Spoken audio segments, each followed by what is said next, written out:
Hello guys, welcome back to VP Reaction. I'm Vicky. Peter here. Welcome to today's reaction episode. Another episode whereby you are back with a very detailed video. The video is titled How West Africa Went Psychedelic. Oh, psychedelic. How West Africa went psychedelic. Okay, you know West Africa.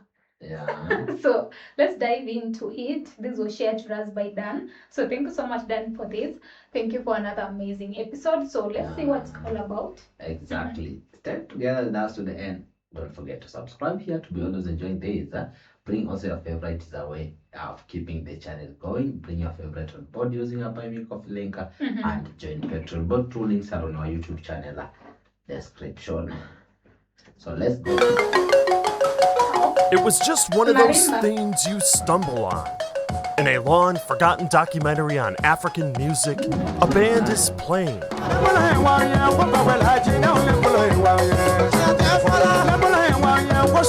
What is this math rock? I thought to myself. But then, about a minute in, something changes. A bold guitarist steps forward, weaving in and out of rhythm with his frenetic chops. This sounds more organic, like from the drums, more traditional. I think what also impressed our narrator is the organization of it. Like for a moment, something chipped in. Yeah, and then the marimba. Oh, the guitarist.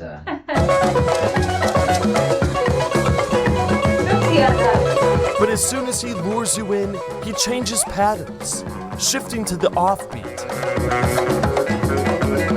I'm completely hooked, as is the audience, who suddenly look like they're moshing at a Fugazi concert. So what is this music? Who is this band? My question was answered moments later by a pop-up on the screen. But little did I know, the mystery was only beginning. Zani Jabate and the Super Jata Band are virtually unknown outside West Africa, with only a few out-of-print books and a few savvy bloggers mentioning their name. And yet, they have a vast discography of incredible psychedelic guitar music.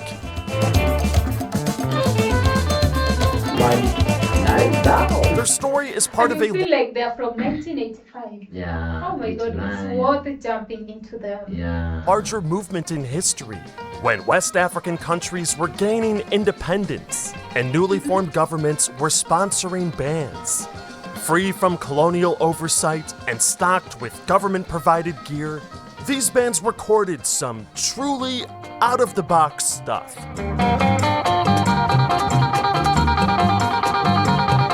And while this pushes some of the same buttons for me as Jimi Hendrix or the OCs, it's really in a league of its own. The sounds, rhythms, and guitar riffs are all based on traditional music. Even using words like psychedelic to describe it is a bit improper. But let's be real, just about everyone here is coming from a background of Western music. So if you want your mind blown in the same way it was when you first heard King Crimson or Maggot Brain, then allow me to be your guide. Who are King Crimson? I think we've never watched them. Yeah, but he said when you first heard these, they were... Listen to this. King Crimson or Maggot Brain, then allow me to be... Said, like, what blows your mind is like when you have... Like he compared the band... The same way you blew your mind. Be your guide.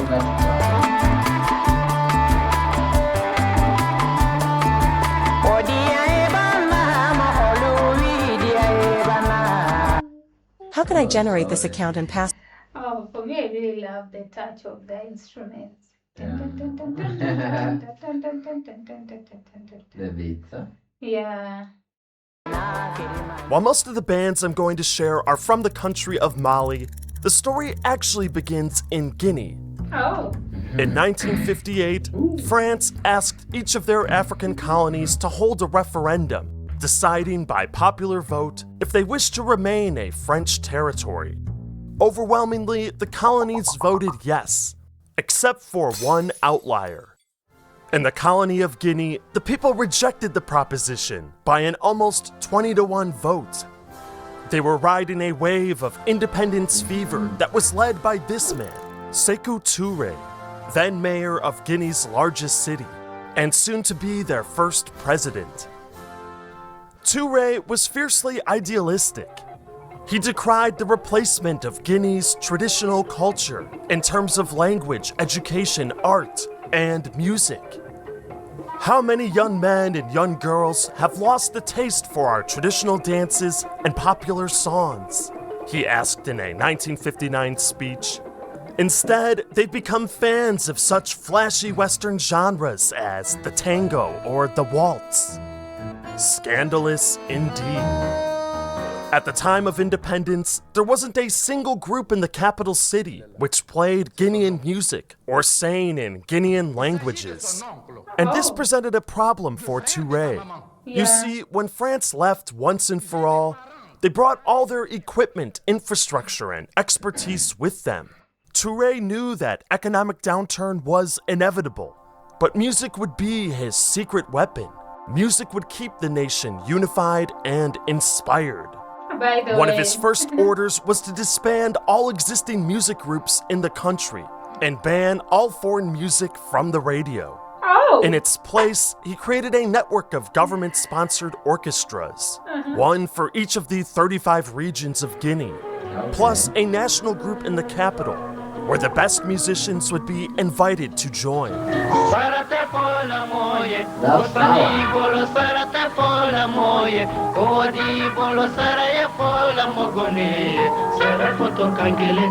With a catchphrase of "Look at the past," Touré called on each orchestra to explore the traditional music of their region, modernizing them with saxophones, drum kits, and electric guitars purchased from Italy. Wow. Lyrically, the songs were to sing the And remember, they were French colony, and then they purchased that from Italy. praises of Touré and his party, the PDG.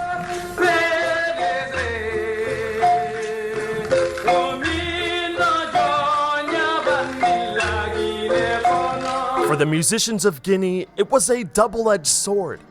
On the one hand, they had to submit to censorship by a government that would soon turn quite oppressive. On the other hand, they had the opportunity to explore creative realms that were previously closed off and make a good living doing it. For the first time, the storytelling tradition of the griot was electrified and captured in high fidelity. Écoutez aussi, jeunes d'Afrique, espoir de demain. Écoutez tous une page de la glorieuse histoire africaine. The ngoni, the bluesy precursor to the banjo, was recreated on electric guitar. I've just seen that instrument and I remember like that those are some of the instruments we use it in our countries. More of our traditional instruments. The old traditional guitars. Yeah, the guitars. They are more guitars. The traditional harp, the kora, was accompanied by horns and a Cuban rhythm.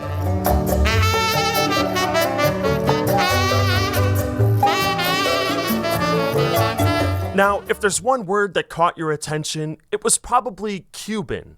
The door may have been closed to Western music, but with Cuba, it was wide open.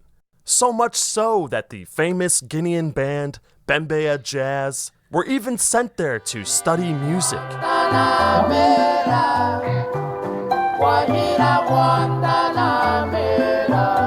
After all, many Cuban rhythms originated in Africa, and the term Afro-Cuban is usually applied to avoid debate over who invented what.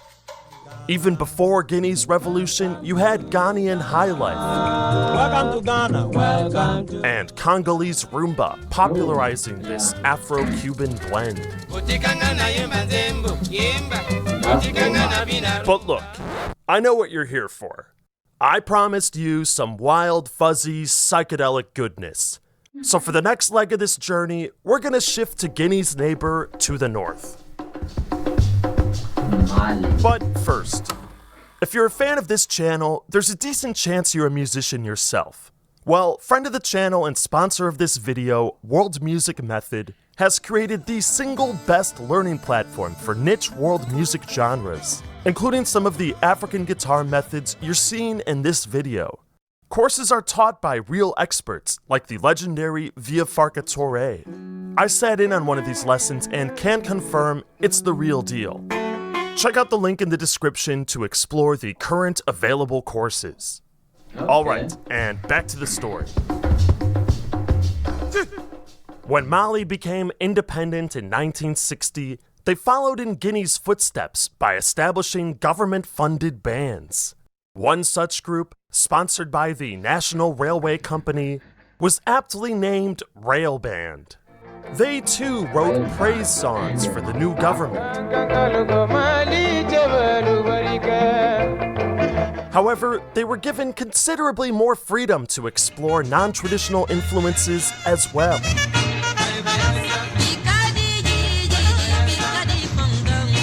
Railband's lead vocalist was Salif Keita, who would go on to be a world-famous singer, although this track featured lead vocals by Maury Kante. Salif has stated in interviews that the band listened to music from everywhere, from Guinea to South Africa, from James Brown to the Beatles. But his intense vocal delivery was not taken from R&B. It's a tradition that goes back generations, as are the call and response backing vocals. Now that scream, that may have been from James Brown. Yeah, exactly. I wanted to say like it has some touch of James Brown, The like scream, tips in there. Yeah, Like in Guinea, regional groups were sponsored across Mali. One that stands out in particular is Super Beatone from Ségou.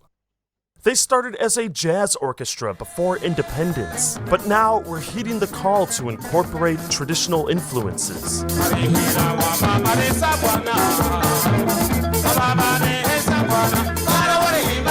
Now, personally, tracks like this one off their 1977 release are where I totally lose my frame of reference. There's horns, but they don't sound Cuban. There's electric guitar, but the shimmering arpeggios sound nothing like rock. The vocals weave around them mysteriously. After a few minutes, the guitar jumps forth. It remains a rhythmic instrument marching along the pentatonic scale, yet it breaks in and out of the pattern beautifully. It's a zen-like moment that leaves me with goosebumps. I think these are the songs our grandpas grew up listening to. Exactly. Because I have the touch of music in my head, though I can't like sing, but I have some little like remembrance that. And it's still for the elderly. I think I used to listen to such music when I was a kid or something. Yeah. So what is this music? To answer that, let's get back to our main characters, Zani Jabate and the Super Jata Band. Zani Jabate. And the band is... Zani was born in 1947 in the Sikasso region of Mali.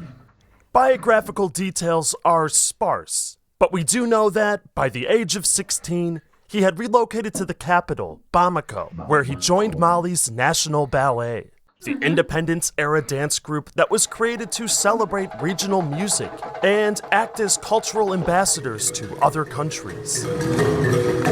While his roles in the band were limited to dancing and playing the djembe, Zani was a multi-instrumentalist. He played harmonica, accordion, and guitar. Since he had a bit of downtime from his touring schedule with the National Ballet, Zani decided to start a private orchestra on the side, along with fellow ballet members Alufane and Dauda Sangare. This group would eventually become the Super Jata Band.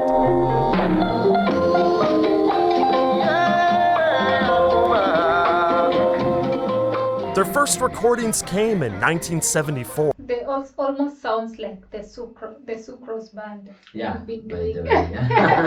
Although they weren't commercially released until 1980, perhaps due to Mali's lack of a record plant.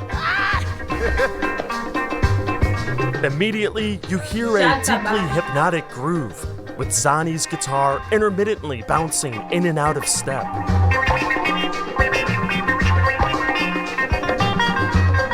album explores a range of territory, Organic. including a song in the Malinke style and the slow and brooding Farima. That's 1980. Which eventually breaks out. Are those still guitars? Ooh, the sound's so different. So let's quit dodging the The question. drums, wow. What is this music? Yeah. If you ask their record label, Kindred Spirits, they'll describe it as follows. Bringing together Bambara Follows. traditions, Wasulu hunter music, Kenadugu's balafone music, Bozo fisherman dances, Mandingo chants, balafone. solo repertoire, mixed with a spicy and at times even psychedelic guitar. It would take a dissertation to fully unpack this. So instead, we're gonna ask for some help. Dissertation Okay. and solo repertoire, Wasulu hunter music, describe it as follows. Bringing Yeah. together Bambara traditions, Bringing together Bambara tradition Bombara traditions. and the rest. Wasulu hunter music, Kenadugu's balafone music, Bozo fisherman dances, Mandingo chants, solo repertoire, mixed with a spicy and at times even psychedelic guitar. It would take a dissertation to fully unpack this. So instead, we're gonna ask for some help. Mariam is a performer of many different styles of Malian music, and currently senior of the band Orchestra Gold. She explained to me that while Super Jata Band did record in a wide variety of styles, their And then you've realized that most of their artists were like bands. Yeah, bands, yeah. primarily considered to be Bamana. Aha! You see, Mali is home to many different ethnic groups, and oftentimes Malian music is categorized in terms of which ethnic group it originates from. If we go back to the kindred spirits explanation, many of these are ethnicities. However, Bamana or Bambara is the most dominant one. I also spoke with This I know Stefan, that. who runs the blog I know World that. Service It and sounds was more a like, personal friend Rumba of the music. band. He tried to dissuade me from seeking a simple categorical term. Instead, he said one should focus on each individual song.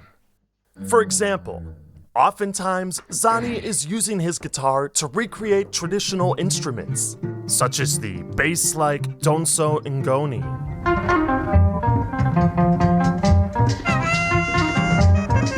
Or the xylophone-like balafone. That is a xylophone. I'm hearing that. So I know it's called marimba in Swahili language, but I've never Even known Google it. confirmed to us as marimba. As Maybe it was marimba. there are names being added and verified to be used. Okay. Yeah, xylophone. His way of weaving around the rhythm when soloing is reminiscent of patterns on a djembe. That's a djembe. According to A Stefan, djembe. some of Zani's biggest influences were Franco Luambo, the Congolese rumba master. Yeah. So if the Rumba Master was there, like their inspiration and all that, Yeah, I've heard the songs have Attached. some more touch of rumba, the exactly. instruments. As well as Sekou Jabate from Bembea Jazz. He was aware of Western rock, and he liked the effects That's the used by jazz. Jimi Hendrix, but otherwise wasn't much of a connoisseur of his music. Now I have to admit, it's hard for me to unhear the connection to rock music completely. Yeah. For example, on the opening track to Super Jata Band's 1985 record, Zani is noodling downward on a pentatonic scale before can be ending kinda on a major chill. third chord. So chill. It's a move that reminds me of this song from Cream. But it could just be a Cream. coincidence. No. Cream is also a band of Notre Dame. Yeah, but kind of comparing the two, I feel the first one was very chill, but this Yeah. one is kind of more energetic. Like, After all, Cream is based on the blues, and the blues is based on the music of Mali. So, I think ultimately, we have to take Stefan's advice and admit there's no easy way to categorize this. yeah. Maybe we can call it Bamana Psych Funk, Bamba Wasulu Fuzz, Bamana Psychedelic Dream Funk. We'll just leave it. Throughout the Funk early psychedelic. 80s, I feel like they should call it psychedelic dream funk. It's kind of have some funk, psychedelic. Okay. And where's the dream? Super Jata Band released several Jazz. LPs, with many oddly being named Volume 2, despite containing entirely different music. Some standouts include Authentic 81, which includes the track named after Zani. Seen here performed live.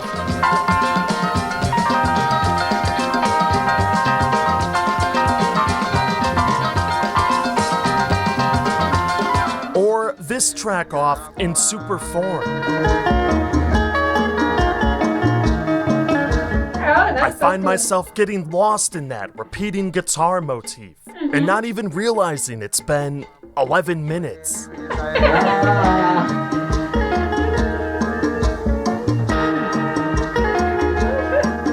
1980, I think that song will be so cool when you're just drinking a polite beer and you're like listening to it. So cool. 1985, the band would release their most ambitious and hi-fi album to date, recorded in Lyon, France at Studio du Manoir. Ooh. This was also their first record to attract attention in the US, where writers were equally dumbfounded on how to explain it. That makes me feel better. Let me listen Some to it. standouts from this record include the aforementioned track, Super Jata, as well as the song And that one was went to international. Yeah, to America. Oh, I think there was so, and that gave me like to be more curious. Like we should listen to maybe some songs from. Yeah. I've heard him mention so much about Jata Band, Super Jata Band. I think it would be more like amazing to we get to listen to their music. Yeah, and Zani. Mm-hmm. Let's go. that led off this video.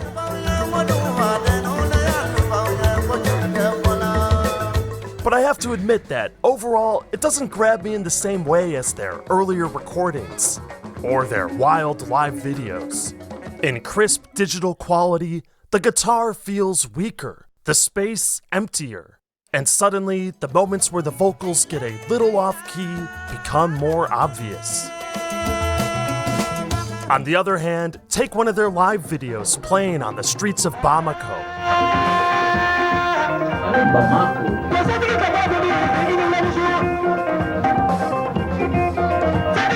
Or this live recording from Amsterdam.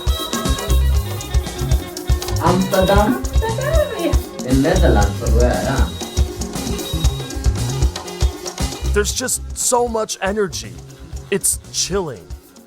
Yeah. The Super that's Jata the right Band did a word. lot of touring in the Chilling. mid-80s. Their biggest show was probably at the Musicmetis Festival in Angoulême, France, where they played for several thousand people. They went till friends. However, touring internationally with such a large band was not very profitable. Even after playing a major festival like this, the band would return home to mud houses. By the late 80s, the era of large orchestras was cresting. Mali's economy was in decline, government support began drying up, and even though Super Jata Band was privately funded, the subsequent shift in music tastes made their large ensemble unsustainable. The That's so 1985 record would be Super Jata Band's last, although Zani would continue releasing music on his own, including a 1991 album with vocals from Dawada. So Zan was like their lead singer. Yeah, the guitarist. Zani would also return to the National Ballet, the place where his career began, but this time as the leader. Not to mention a stint as Mali's Minister of Culture. Co-vocalist Alufane passed away in 1994, but Zani and Dawada would continue performing together well into the 2000s.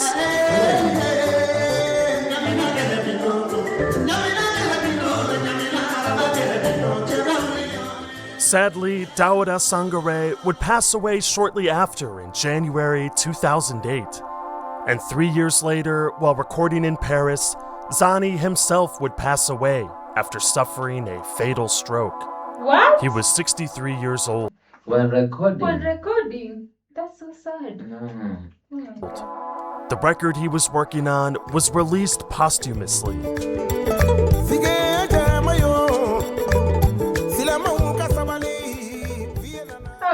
I asked Mariam and her bandmate Eric about the legacy Superjata Band has in Mali today.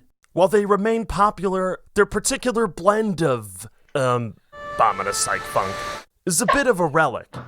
Today, popular music in Mali is as diverse as anywhere. There's rap, there's reggae, and there's still a lot of traditional music.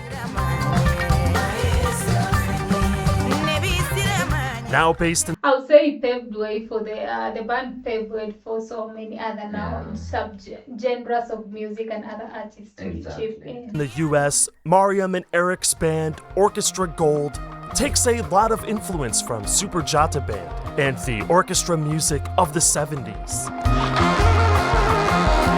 They fuse these sounds with fuzzed-out psych rock, infiltrating a secret dose of Malian music into the ears of American festival goers.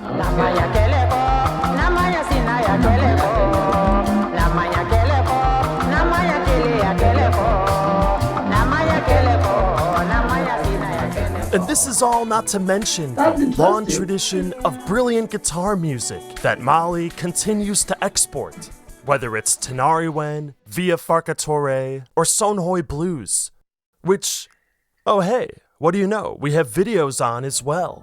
Check the links in the description below, and you know the drill, like, subscribe, you know you want a notification the next time a video comes out. Alright, thanks for watching. Thank you. Yeah, okay. Wow. This is Wow. much interesting. This gives us another chance, like, to jump into the Jata band, Super Jata band, try to understand their music and explore it, because wow, I think Mali was way ahead of time. In the 70s, they were like recording and doing all just tours here and in all West that. Africa. Yeah, I think in our country, oh no, we don't have artists from the 70s and 60s. They are, but Getting a chance like to record, even you won't get their songs anywhere. You will get the songs from maybe 90s, mostly 80s, but 70s, 60s? Oh no, I don't think so. But they were recording, even touring internationally. I think they were way ahead of time.